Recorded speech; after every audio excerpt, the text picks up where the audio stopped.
Hello dear students, welcome to BPRC online classes. How are you all? I hope you all are very well.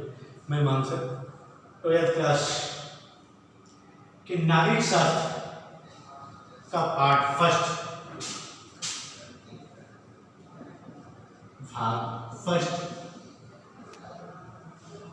के chapter 5 समकालीन दक्षिण Asia का lecture 3 lecture second लेकर आया हूं, जो कि इसके पहले मंडे को लेक्चर फर्स्ट में चर्चा की गई थी कि भारत में जितनी घटनाएं घटी थी उन घटनाओं के बारे में अध्ययन किए थे। तो उन घटनाओं के आगे के क्रम में कुछ घटनाएं बची हुई थी, तो आज उन घटनाओं के बारे में हम चर्चा करेंगे। 1985 में ढाका में दक्षिण का पहला शिखर सम्मेलन हुआ था। 1985 में बांग्लादेश की राजधानी ढाका में पहला शिखर सम्मेलन हुआ था। पहला शिखर सम्मेलन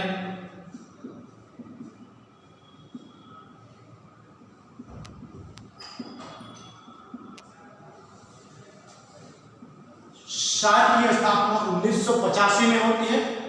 सार्क की स्थापना 1985 सार्क दक्षिण ये दोनों एक ही है। इसी को चाहे सार्क बोलिए चाहे दक्षिण से बोलिए, इसमें कोई अंतर नहीं। इंग्लिश में इसे सार्क बोलते हैं और हिंदी में इसे दक्षिण से बोलते हैं। तो दक्षिण के बारे में हम चर्चा करते हैं। दक्षिण के पूरा नाम के बारे में, दक्षिण की स्थापना 1985 में हुई थी। दक्षिण का पूरा नाम देखते हैं। दक्षिण एशियाई क्षेत्रीय सहयोग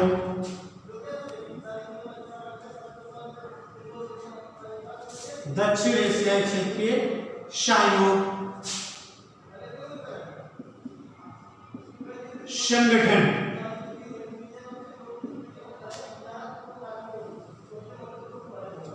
सार्क और दक्षिण दोनों एक ही है, इसमें कोई डिफरेंट नहीं है। इंग्लिश में सार्क बोलते हैं और हिंदी में इसे दक्षिण कहते हैं। दक्षिण का पूरा नाम जो है दक्षिण एशियाई क्षेत्रीय सहयोग संगठन के नाम से जाना जाता है। इसकी स्थापना 1985 ईस्वी में 1985 ईस्वी में नेपाल की राजधानी काठमांडू में हुई थी। दक्षिण की स्थापना 1985 ईस्वी में नेपाल की राजधानी काठमांडू में हुई थी और इसका जो मुख्यालय है, दक्षिण का जो मुख्यालय है वो काठमांडू नेपाल में है। तो इसका जो पहला शिखर सम्मेलन, दक्षिण का जो पहला शिखर सम्मेलन हुआ था वो ढाका में हुआ था। बांग्लादेश की राजधानी ढाका में 1985 ईस्वी में स्थापना होने के बाद जो इसका पहला शिखर सम्मेलन होता है वो ढाका में होता है। इसका पूरा नाम दक्षिण एशियाई क्षेत्रीय सहयोग संगठन। इसको नोट कर लीजिए, यहाँ पे पूछा जाता है, बोर्ड पेपरों में कई बार पूछा गया है कि दक्षिण का पूरा नाम लिखिए। ये आपको याद होना चाहिए इसका पूरा नाम क्या होता है और इसका उद्देश्य क्या होता है। इसके बारे में थोड़ी सी यहाँ पे चर्चा कर लेते हैं। सिर्फ यहाँ पे डेट के बारे में चर्चा करना था, लेकिन इसके उद्देश्य के बारे में चर्चा करते हैं। इसमें पहले 7 पड़ोसी देशों को शामिल किया गया। दक्षिण एशिया के 7 पड़ोसी देशों को शामिल किया गया था। इसका जो मुख्य उद्देश्य था, इन 7 देशों के ऊपर, किसी भी देश के ऊपर कोई आपदा आती है, या भूकंप आता है या बाढ़ आती है या कहीं आग लग जाती है किसी भी देश में, तो इस दक्षिण संगठन का कोई भी देश है वो दूसरे देश के आर्थिक सहयोग, शांति की व्यवस्था को बनाए रखना, अर्थात शांतिपूर्वक उस देश का सहयोग करना। जैसे 2016 में नेपाल में भूकंप आया तो भारत ने सबसे पहले सहायता करने के लिए भारत नेपाल पहुंचा। सिर्फ दक्षिण के कारण ही भारत ने नेपाल की सहायता की।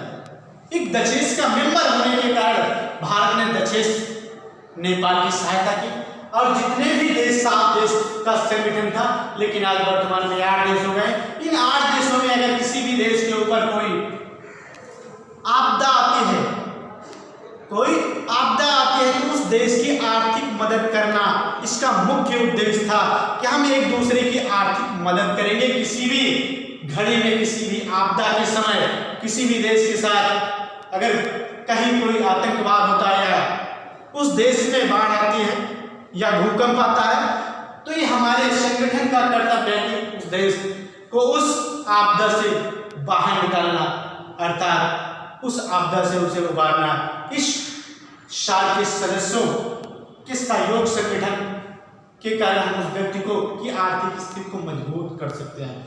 तो इसका उद्देश्य एक दूसरे की सहायता करने के लिए शार्क की स्थापना की गई थी। स्थापना के समय 7 देश थे, लेकिन आज वर्तमान में इसमें 8 देश हो गए। इसमें स्थापना 1985 ईस्वी में नेपाल काठमांडू में हुई थी, जो कि ढाका में इसका पहला शिखर सम्मेलन हुआ था शार्क का। इसके बाद से दूसरी डेट है 1987, भारत श्रीलंका के मध्य समझौता।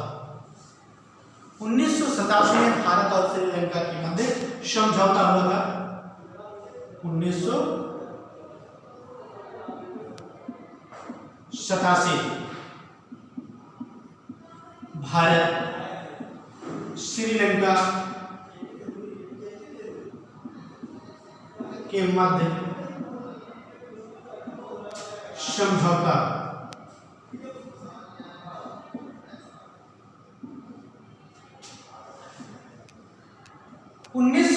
ईस्वी में भारत और श्रीलंका के मध्य समझौता हुआ था, जो कि श्रीलंका 1948 में आजाद होता है और भारत जो आजाद होता है 1947 को आजाद होता है। 1 साल पहले भारत आजाद होता है, 1 साल बाद श्रीलंका आजाद होता है। भारत और श्रीलंका के मध्य जो समझौता होता है 1987 ईस्वी में होता है। भारतीय शांति सेना का श्रीलंका में अभियान प्रारंभ।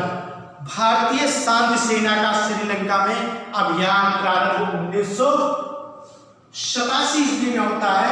भारतीय शांति सेना का श्रीलंका में अभियान प्रारंभ होता है 1987 में, और भारत श्रीलंका के मध्य जो समझौता होता है 1987 में होता है। इसका नेक्स्ट पॉइंट 1988 भारत पाक परमाणु समझौता। 1988 के बारे में हम चर्चा करते हैं। 87 के बाद 1988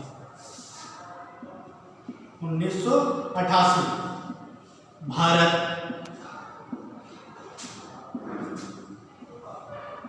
पाक के मध्य परमाणु समझौता।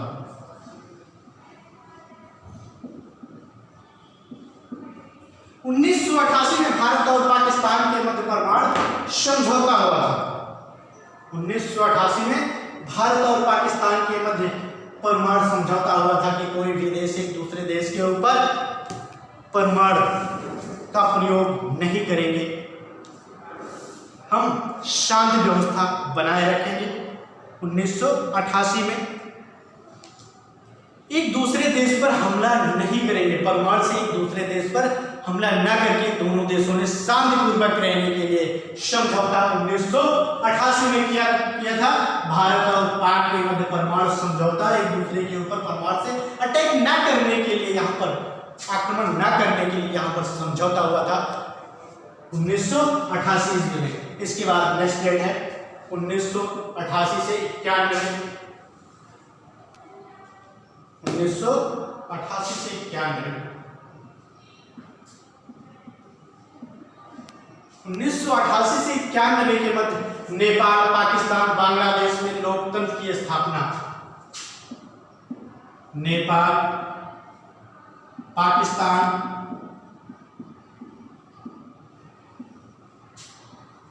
बांग्लादेश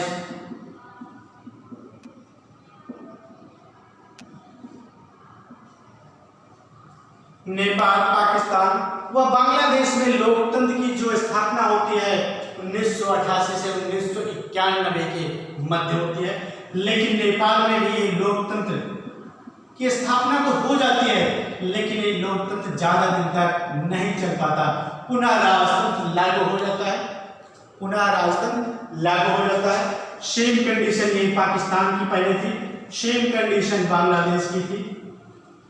यहाँ पर आज वर्तमान में इन तीनों देशों में लोकतंत्र लागू हो गया है, लेकिन 98 से 91 में स्थापना तो हो गई, बट यहाँ पर लोकतंत्र पूर्ण रूप से लागू नहीं हुआ। इसके बाद नेक्स्ट पॉइंट के बारे में चर्चा करते हैं। 1998 में भारत पाक परमाणु परीक्षण हुआ। 1998 में भारत पाक परमाणु परीक्षण हुआ। 1998 में भारत और पाकिस्तान के मध्य परमाणु परीक्षण किया गया, जो कि मई माह में किया गया था। 1998 मई माह में भारत और पाकिस्तान के मध्य परमाणु परीक्षण हुआ था। इसके बाद नेक्स्ट पॉइंट है 1999 की चर्चा करते हैं। 1999 में पाकिस्तान की आज वर्तमान में राजधानी इस्लामाबाद है, तो पाकिस्तान का एक शहर लाहौर है।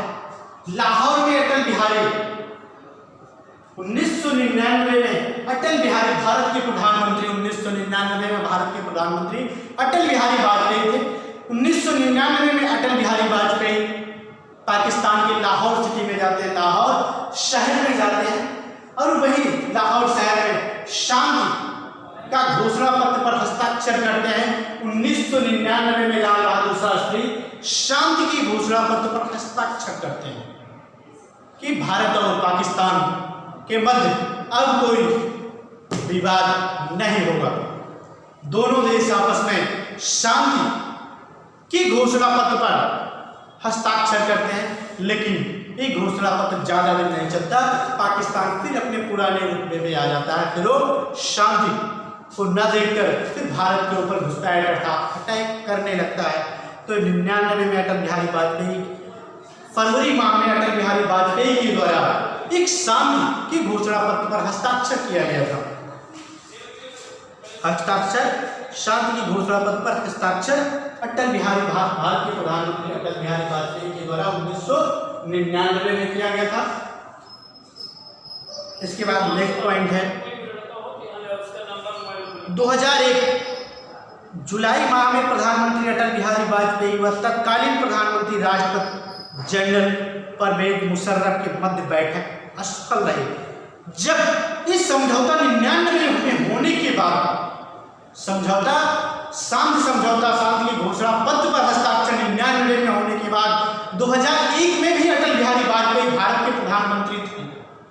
भारत के प्रधानमंत्री अटल बिहारी वाजपेयी थे। उस समय पाकिस्तान के जो राष्ट्रपति थे परवेज मुशर्रफ थे। परवेज मुशर्रफ तत्कालीन पाकिस्तानी राष्ट्रपति परवेज मुशर्रफ के मध्य आगरा में एक बैठक 2001 में हुई, लेकिन इस बैठक को अटल बिहारी वाजपेयी ने असफल कर दिया।